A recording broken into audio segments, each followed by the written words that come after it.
Welcome back to the channel. Today I'm going to be doing a body working tutorial on this 240SX trunk for one of my projects. And this has been requested in my comment section by subscribers over and over and over again. And it's a skill that I've used on all my projects, the Hellcat Magnum, the Durango Hellcat, the 3000 GT VR4, and the list goes on and on.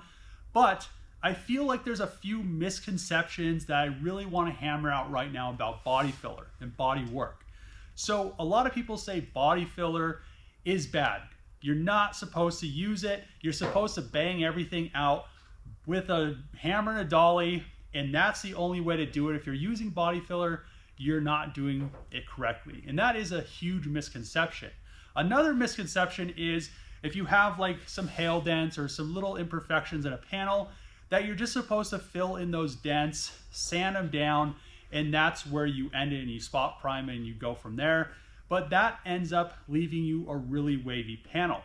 The correct way I like to do it is I usually skim a whole panel and then I block it out.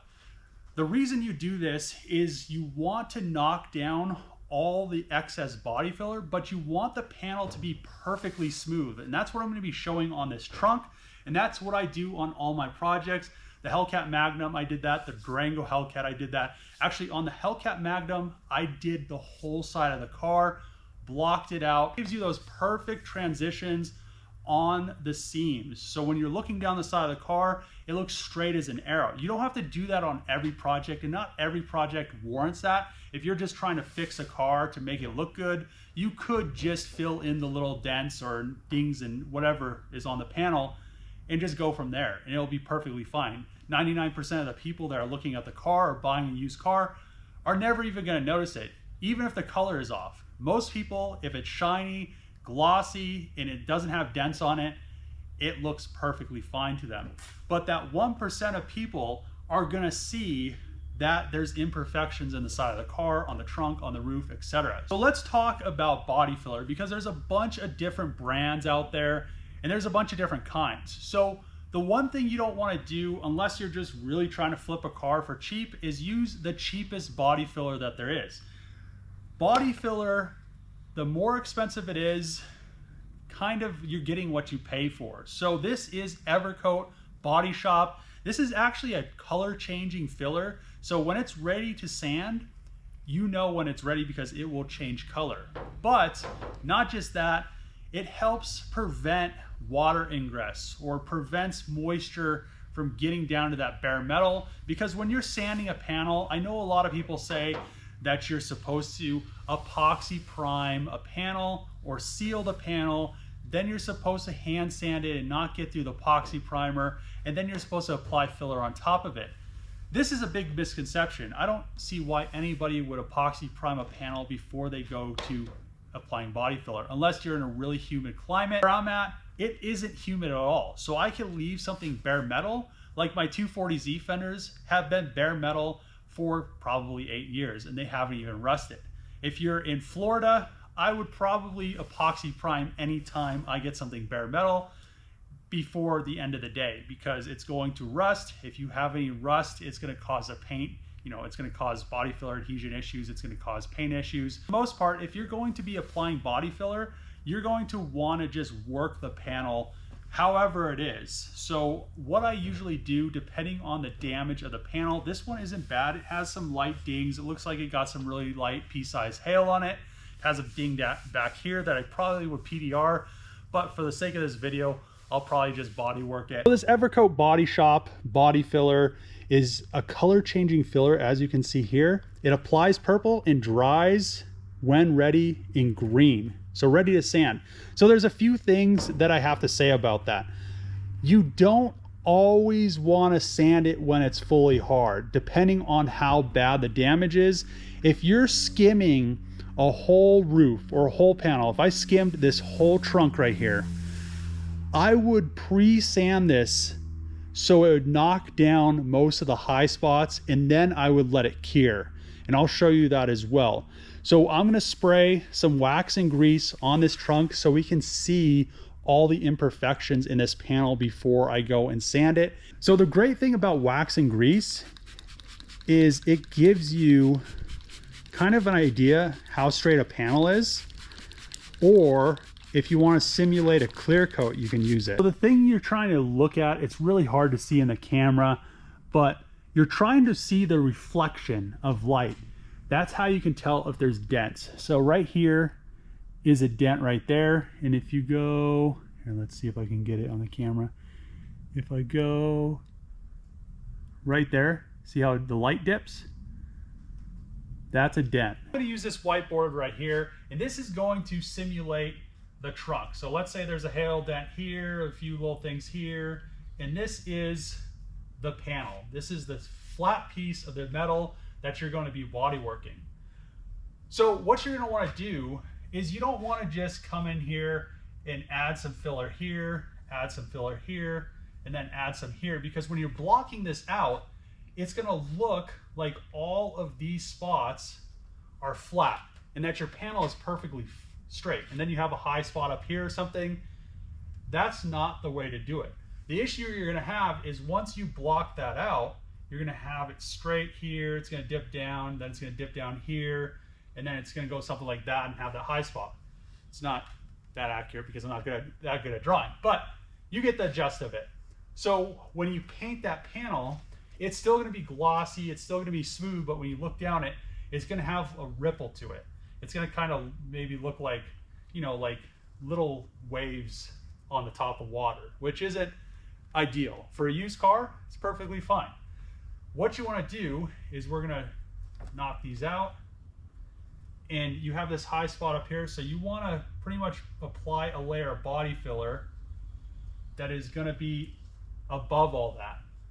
So what you're doing is you're blocking out. I usually use a 12-inch block, sometimes longer if it's a really long roof, and then you're going to block that down.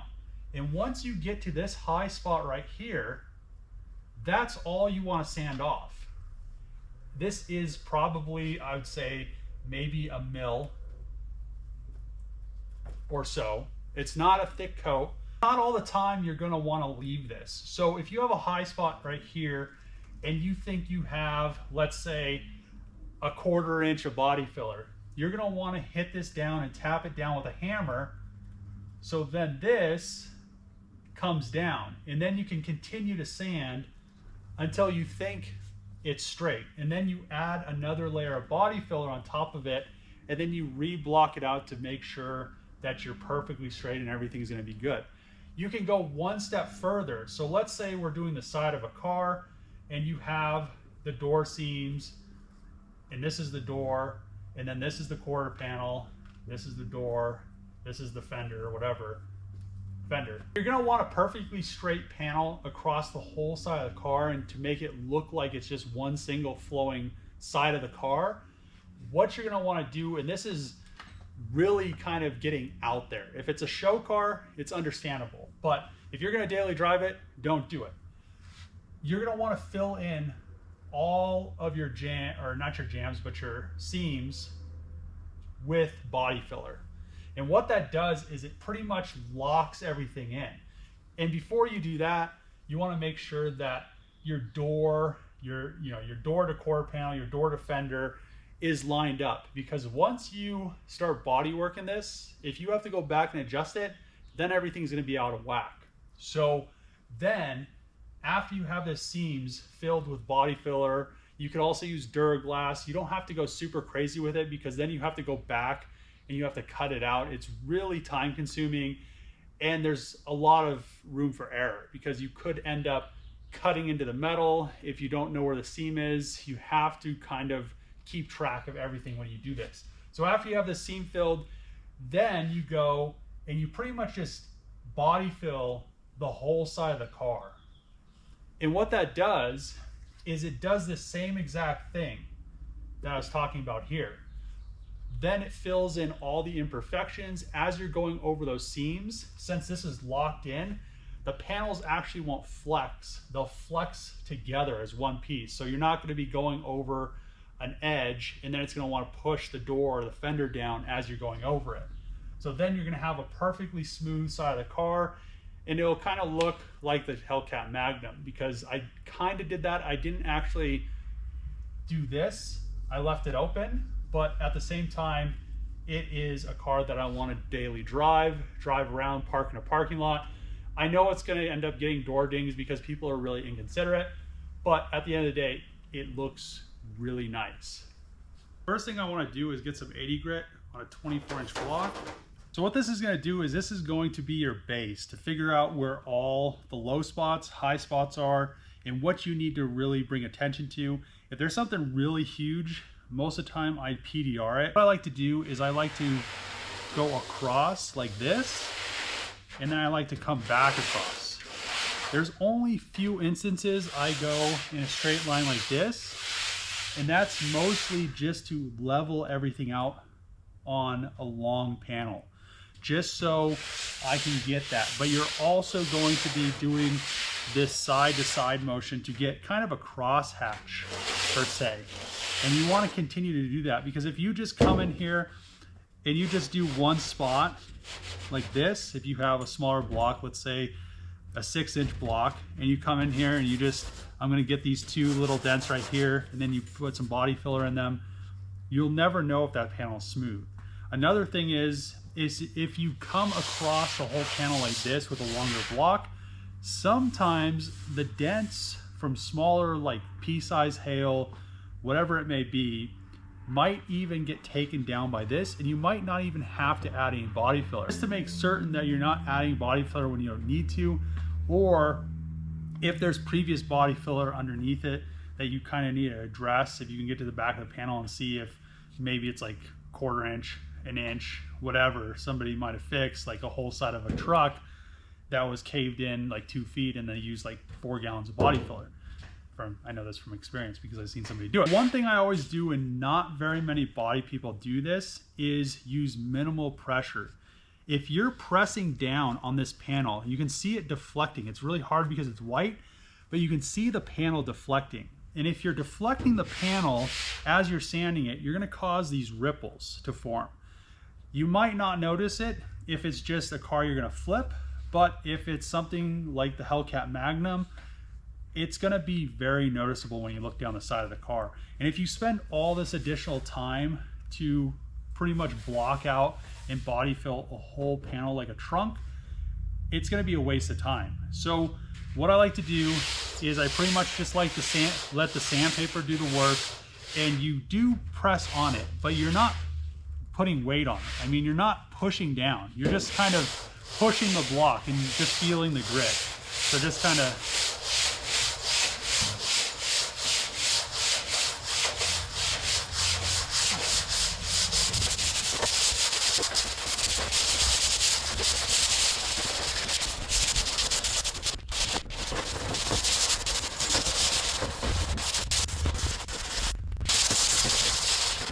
This is a really good example. I didn't actually think this was going to happen, but you can see under here there's black. It looks like this trunk may have been painted white, and they did a really poor job.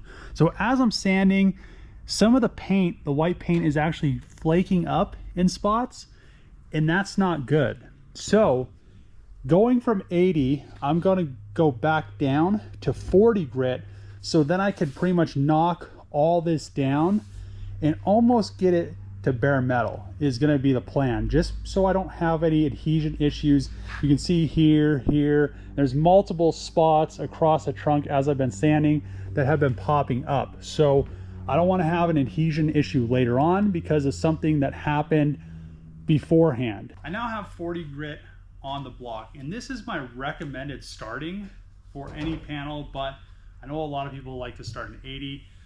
And I really love 36 grit, but they only sell it in sheets. And the difference between 40 grit and 36 grit is kind of drastic. You wouldn't think so, but let's get sanding with the 40 grit. And you can already see there's a pretty large low spot here and here.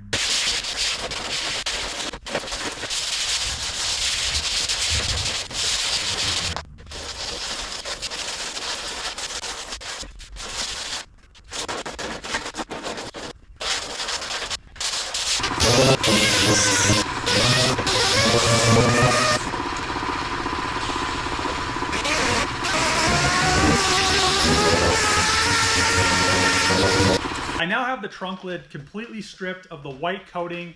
After looking underneath the trunk, I noticed it was spray paint. And spray paint is a no-go. You don't want to just sand spray paint or something that was painted with spray paint because there's no hardener in the paint and it never truly fully hardens. So I used about 6 sheets of this 40 grit, and you can see that it started to gum the paper up each time. And that's because spray paint never truly fully cures.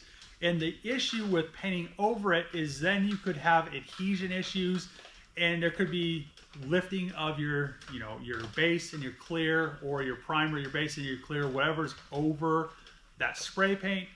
And most likely I should have just chemically stripped this trunk, but if you chemically strip something, then you have to worry about the metal degassing because the chemicals get in the pores of the metal, and you want to make sure that all of that stripper is then out of the metal before you go and hit it with primer and then body filler and then base clear, because then you could also have issues with that degassing once the metal heats up, and then that chemical in the pores then lifts your paint and starts to bubble it.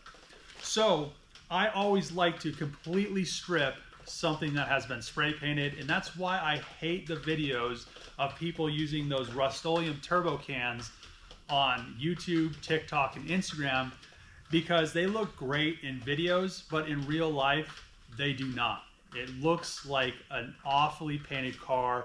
They don't last. And then if you ever want to go back and actually do a proper job and paint the car, then you have to strip it all the way down. And it's, you're gonna have to chemical strip it or blast it because you're gonna go through a ton of paper. So this should have took 1 40 grit sheet, but it ended up taking 6. So just imagine doing that to a whole car. This little tiny high spot right here, all you're gonna wanna do is tap this down. So to be able to tap it down, you need to have a hammer that has a nice point to it. And these are Bodyworking hammers. You can get them at Harbor Freight. I mean, there's a bunch of different ones, but I've had these ones from Harbor Freight for a very long time. And you just want to tap it so it knocks it down just a hair. You're not trying to make a dent. You're just trying to knock this down. So it's almost like when somebody does PDR and you're just going to make sure this is not high, but not low either. So it's going to take a little bit of time to get the feel for it, but you almost want to just like kind of let the hammer do the work, and you have to be able to hit a spot dead on and not miss a bunch of times. But yeah, you just come in here and you tap it.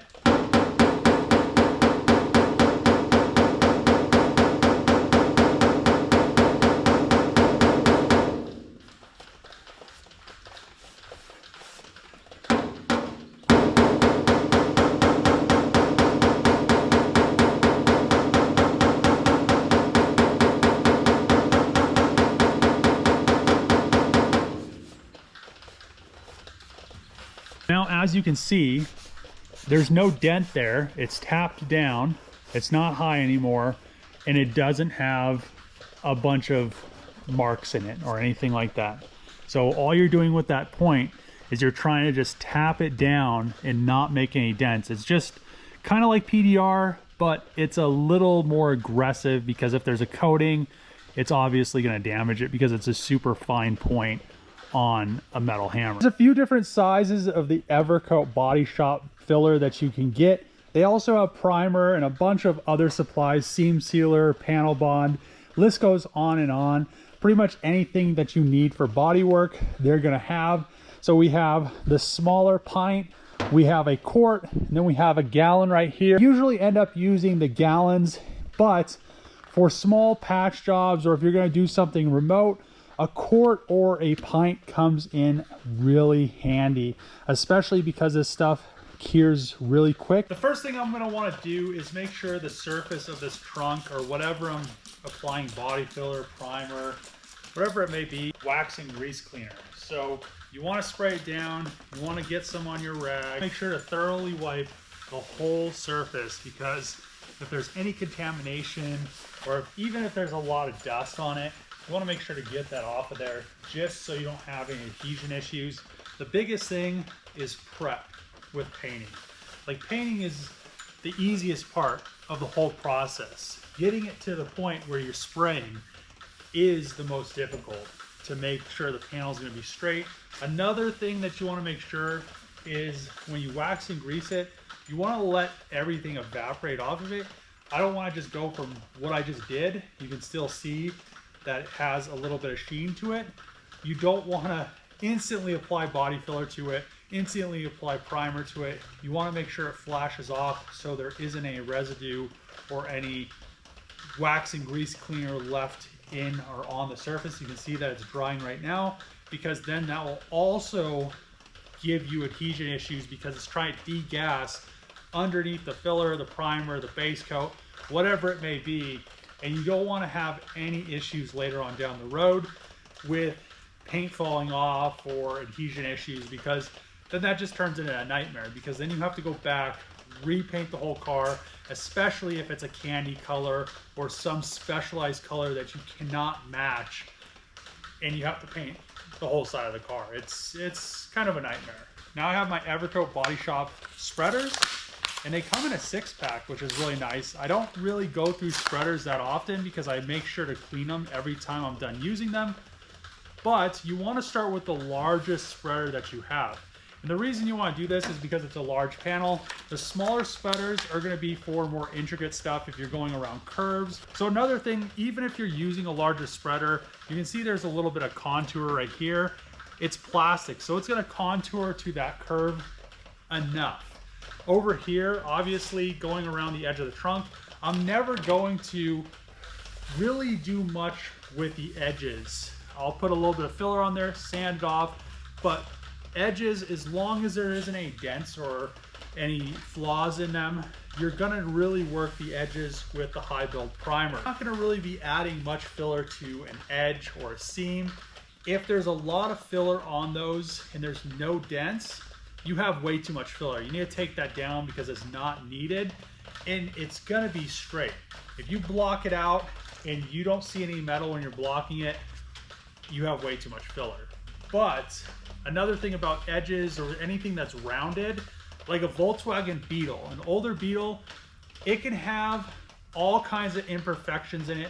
The whole thing's round, so you'll never really see those imperfections because you're trying to see something on a round surface, which you're always going to see stuff on flat surfaces, not round surfaces. So let's mix up some body filler on a mixing board, and we're going to spread this whole top of the trunk. Now the mixing filler part's pretty easy.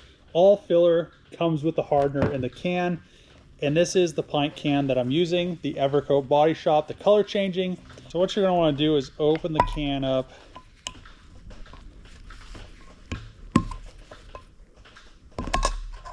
You also want to make sure to stir the product thoroughly before you use it, and then on the back it tells you directions of prep. You want to use a 40 to 80 grit disc to remove paint. Like I said before, that's exactly what we did, 40 grit on here. So I'm going to mix this up like it says, just since it's color changing. I don't want to have any issues, and you don't have to go super crazy because it's pretty thick. And I like to use a stir stick to keep everything decently clean. And I'm going to use this whole pint. Some people might say I'm crazy.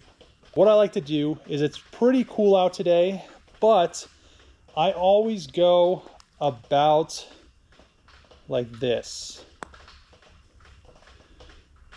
right across it, and that should be enough hardener. It says 2%, but then you have to weigh it and you have to do a bunch of stuff, and this should be perfectly fine. If it's hotter, I would say the most you ever want to use is that. If it's colder, you can use a little bit more, or you can just continue with this, because Evercoat, I've never had an issue with it not hardening. So this is a really good thing. Whatever the burger size is, or the patty, you want to just go across it. And it's a really good, I think a lot of body shop people go off of that method. The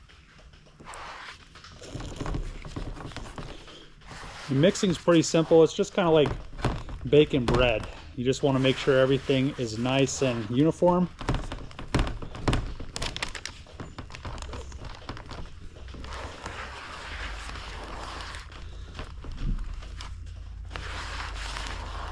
can just drop it on the panel.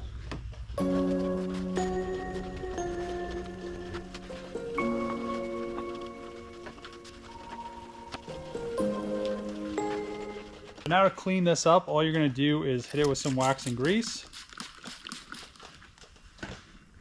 And then all you do is wipe it off, and it just knocks everything right off of it. It's super easy with wax and grease. So what I've seen people do is I see them let the body filler harden on the spreader, and then they break it off. But each time you do that, you're going to cause issues to this nice straight edge. So when you're trying to apply body filler, it's not going to smooth out super nice like we have right here. I mean, this is super clean, and this is going to color change, and it's not even that bad. So I'm probably not even going to pre-sand it till color changes, because I think I'll be able to work it really nice because it spread out so much better than I thought it was going to. It's now all hardened up. You can see that it has changed from a really bright pink to kind of a green. It's not like super green, but now what I'm going to do is 40 grit and just really knock this stuff down. And this right here is why I like to sand it when it's still a little soft, because then you can knock it down a lot faster. If you knock it down when it's a little bit softer, it kind of gums up the paper, but then you don't have to use as much pressure when you're going across the panel. So as you can see here, it's not soft and it's still not all the way cured, but it's still nice to sand. Plus, if it's soft and it's not fully cured, it doesn't make a bunch of dust, and you don't have to sand as hard and put as much effort into it. Also, make sure you knock all your edges down as you go, because if you forget an edge and then you paint the car, it's really easy to miss an edge sometimes. So you want to make sure that these are all nice and no filling on them.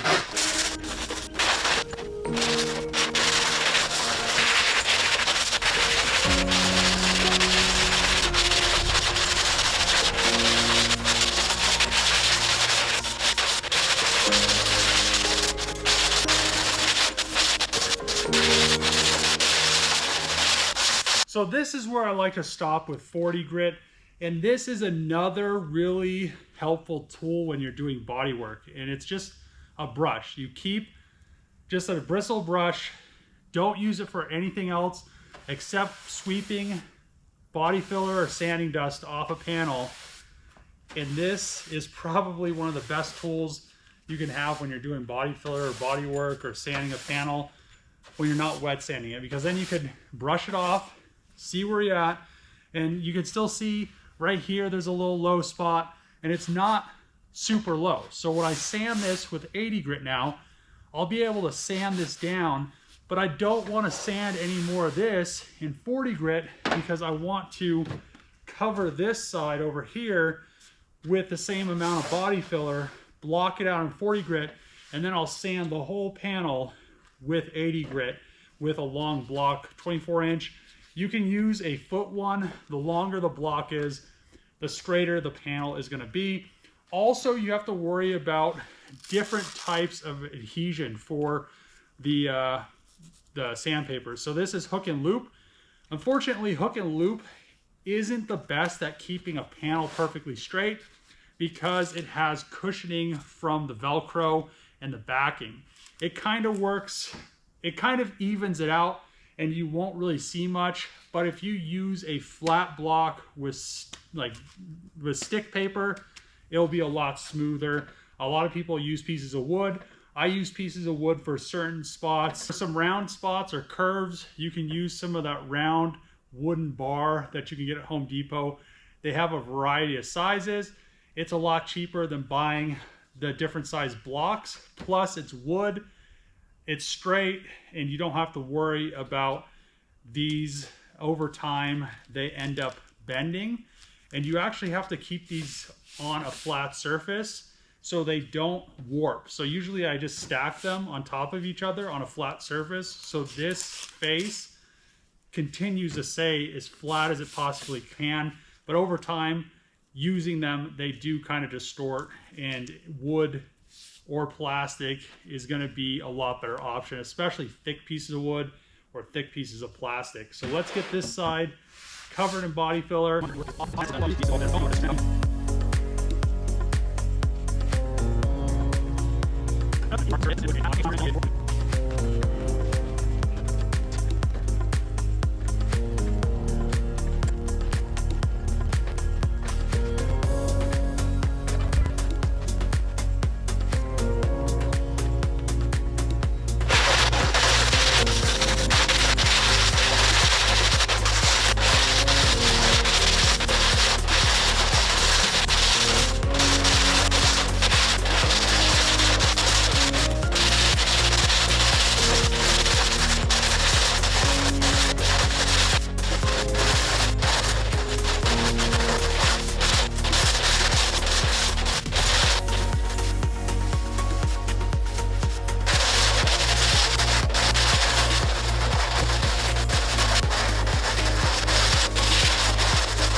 First way I did this, I did half the trunk, then another part of the trunk, which is perfectly fine. You're working to make this panel as straight as you possibly can. There's also another way that works just as well, and that is spot filling any of the imperfections and then going over it with either resin or honey with the body filler, and then you'll still get a similar result. Most likely it won't be as flat, but it uses a lot less body filler. If you're worried about using a bunch of product but still having a decently straight panel, you can spot fill all the imperfections and then go back over it. So what I'm going to do now is I like to keep one of the old containers. I'm going to put some of the other Evercoat Body Shop color change. I've never tried this with the color changing stuff, but I'm going to mix resin in here since I don't have any of the honey. And I should be able to do this whole trunk with probably, like, I'd say half a pint to a pint instead of a whole pint for barely, you know, the top of the trunk.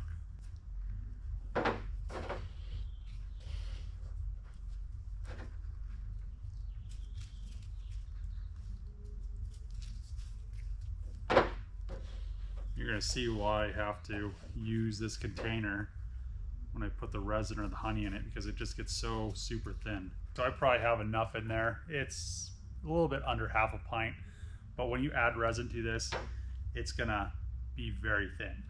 So the resin is kind of your call on how much you want to add. I would never add over 50% resin.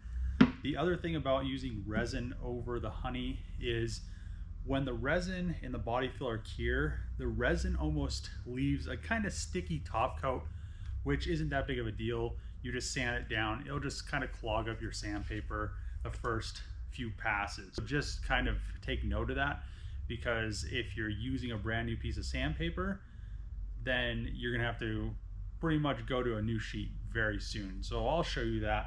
Usually what I do is I use the previous sheet from this layer, and then I knock down all of that kind of resin sticky stuff that's on top. But you'll see how nice this lays down. It almost self-levels.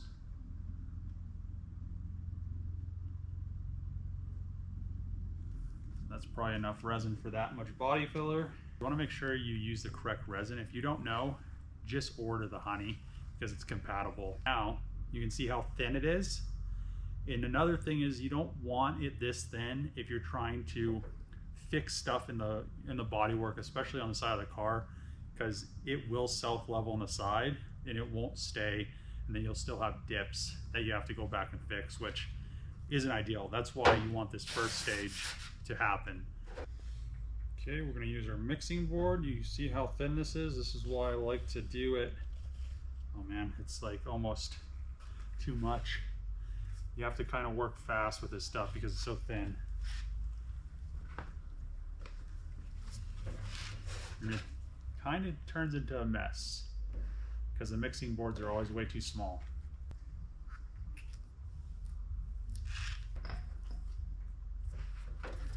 Okay.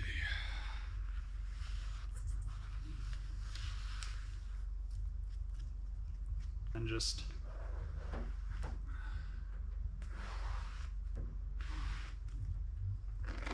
go directly on the surface. It's so thin, you can do this.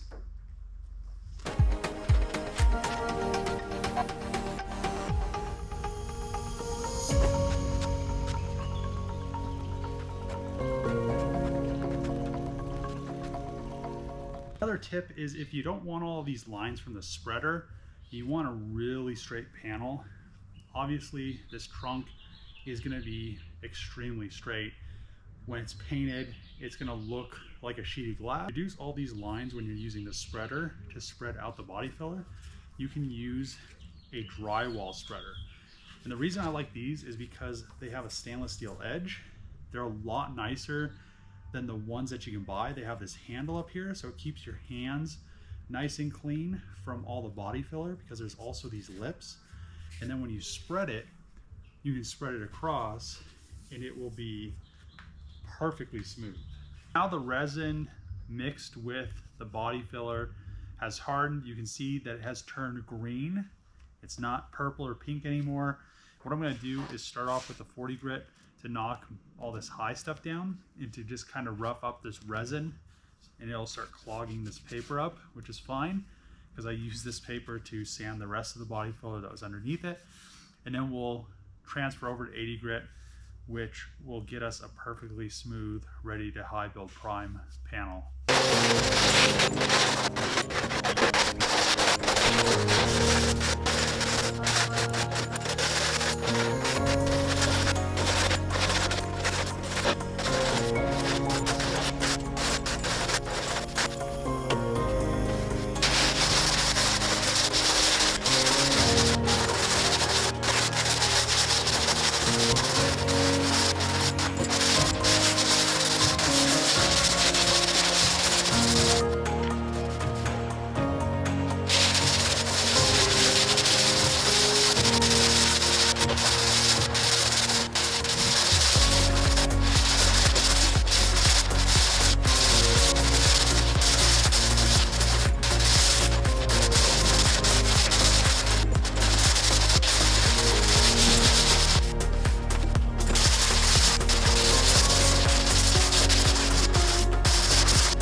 Is now sanded in 80 grit and looks extremely smooth.